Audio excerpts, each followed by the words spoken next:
Arakan আর্মির পুঁতে রাখা মাইন বিস্ফোরণে হাতিটির সামনের ডান পা প্রায় অবশ, ওই পায়ের তলা ও নখ উড়ে গেছে।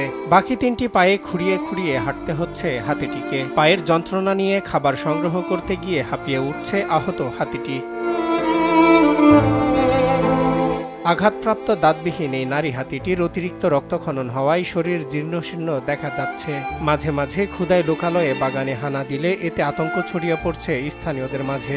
হাতিটা মায়ানমার থেকে মাইন খাওয়ার পর 2 দিন ধরে এখানে অস্তবরে আছে। বন বিভাগের লোকজন আছে এখানে ট্রিটমেন্ট করার জন্য। গত রোববার বান্দরবনের নাইখনছড়ি সীমান্তে হাতিটি মাইন বিস্ফোরণে আহত হওয়ার খবর পেয়ে চকরিয়ার ডুলাহাজারা সাফারি পার্কের একদল চিকিৎসক স্থানীয় বন বিভাগের সহায়তায় আহত হাতিটির চিকিৎসা শুরু করেছেন। আমরা গতকালকে থেকে 200 মানুষ ওইখানে হাতির তারে ছবি দিয়া রাখতেছি। এখন কালকে ওইখান থেকে একটা টিম আইছিল, ওরা কালকে দেখে গেছে, আজকে আবার আসছে। আসার পর এরা নাকি একটা চিকিৎসা দিচ্ছে বন্যা হাতিটাকে, কালকে নাকি এরা আবার আসবে। দুর্গম ঢালু এবং খাড়া পাহাড় হওয়ায় হাতিটিকে পর্যবেক্ষণে রেখে চিকিৎসা দেওয়া কঠিন হয়ে পড়েছে। সীমান্তের গহীন জঙ্গলে বারবার স্থান পরিবর্তন করায় স্থায়ী চিকিৎসা দিতে হিমশিম খাচ্ছে সংশ্লিষ্টরা।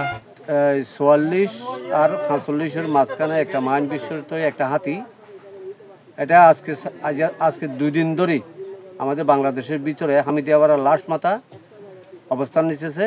এখন ডাক্তার আছে, আমরা কোনো মতে পাহাড়ের ভিতরে কোনো নিয়ন্ত্রণে মানে হাতিটা হয়তো যে ইঞ্জেকশন করবে, সমতল জায়গা পাচ্ছি না। সকাল থেকে আমরা খুব চেষ্টা করতেছি, এখন একটা সমতল জায়গা পাইছি, এখন ডাক্তার পর্যবেক্ষণ করতেছে। এটা ওখানে ছিল না, যেখানে এটারে আমরা গতকাল ট্রেস আউট করছি সেখানে ছিল না, সেটা আবার 270 নম্বর নাইখনছড়ি মৌজার হামিদিয়াপাড়ায় এইটা অবস্থান করছিল। আমরা তো আপনারা সবাই দেখতে পাচ্ছেন যে এটারে আমরা একটা প্রপার জায়গাতে আনার জন্য ট্রিটমেন্টের জন্য সারাদিন চেষ্টা করছি। চিকিৎসকরা বলছেন রক্ত ও পানি শূন্যতায় হাতিটি দুর্বল হয়ে পড়েছে। দীর্ঘমেয়াদে নিবিড় পরিচর্যা দরকার আহত হাতিটির। প্রাথমিক চিকিৎসা দেওয়া হলেও বন্য হাতিটি এখনও শঙ্কামুক্ত নন। আজকে আমরা যেখানে ট্রিটমেন্ট দিয়েছি এটা দেখেন যে খুব ঢালু এবং খাড়া, অনেক খাড়া। এই জায়গায় একটা অ্যানিমেলকে ডাট করা এটা সো টাফ। যদি এটাকে কোনো কারণে ডাট করতে গিয়ে যদি পিছলে যায় এবং একাধিক ডাট করা এটাও সম্ভব না, কারণ এখানে অনেক ডিপ ফরেস্ট, এখানে ডাট করতে গেলে ফাঁকা জায়গা লাগে। কারণ ডাটটা যাওয়ার যে পথটা এবং ডাট করার পর বন্য হাতি ডাট করার পর যে ডাট করবে সে যে সরা আসার, এই অপশনগুলো এখানে এই ফরেস্টের মধ্যে নাই। শুধুমাত্র একদিনের ট্রিটমেন্টে এটা ভালো হবে এটা আশা করা যাবে না। দ্রুত হাতিটিকে সুস্থ করে তোলার চেষ্টা করছেন বন বিভাগ। অপরদিকে ঠিকমতো চিকিৎসা পেলে আবারও স্বাভাবিক হতে পারবে প্রাণীটি, এমনটাই জানান স্থানীয়রা।